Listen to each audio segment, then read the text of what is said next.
अगर आप भी चाहते हैं बिट्टू मलंगिया इंटरटेनमेंट का ऑडियो वीडियो सबसे पहले आप तक पहुंचे, तो लाल बटन को दबाकर चैनल को सब्सक्राइब करें और बेल आइकन दबाना ना भूलें।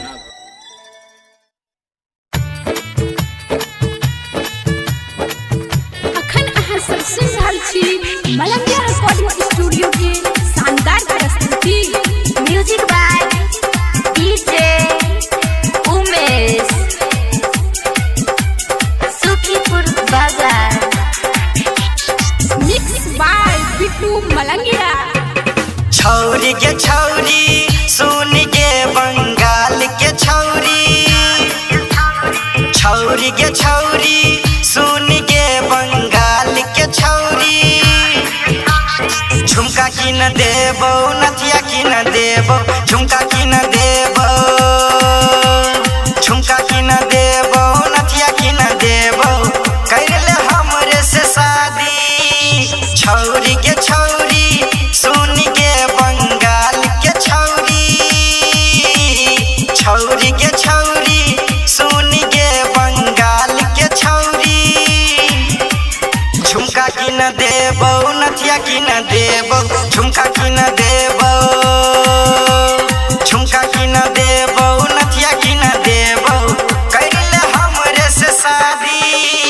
छौरी के छौरी सुन के बंगाल के छौरी, छौरी के छौरी सुन के बंगाल के छौरी।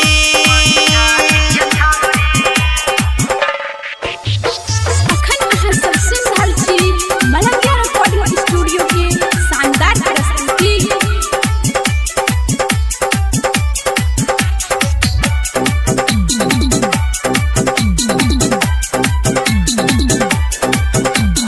Mix by Bittu Malangiya. होठ में लगाई है लिपस्टिक की न देबो, आँख में लगाई है काजर की न देबो, आँख में लगाई है काजर की न देबो। हाँ, होठ में लगाई है लिपस्टिक की न देबो, आँख में लगाई है काजर की न देबो।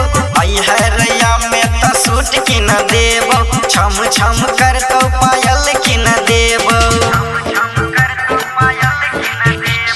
झुमका की न देबो नथिया की न देबो, झुमका की न देबो, झुमका की न देबो नथिया की न देबो, कर ले हमरे से शादी। छौरी के छौरी सुन के बंगाल के छौरी, छौरी के छौरी सुन के बंगाल के छौरी।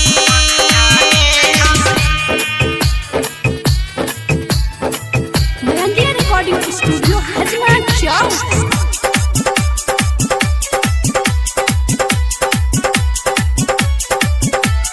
म्यूजिक बाय डीजे उमेश,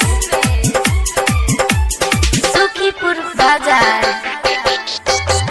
घूमे है संगे तो हम पिज्जा खियाइबो, पानी पूरी और रसगुल्ला खियाइबो। हाँ, घूमे है संगे तो हम पिज्जा खियाइबो, पानी पूरी और रसगुल्ला खियाइबो। धीरे धीरे खइहा तोरा चाउमीन खियाइबो, मोल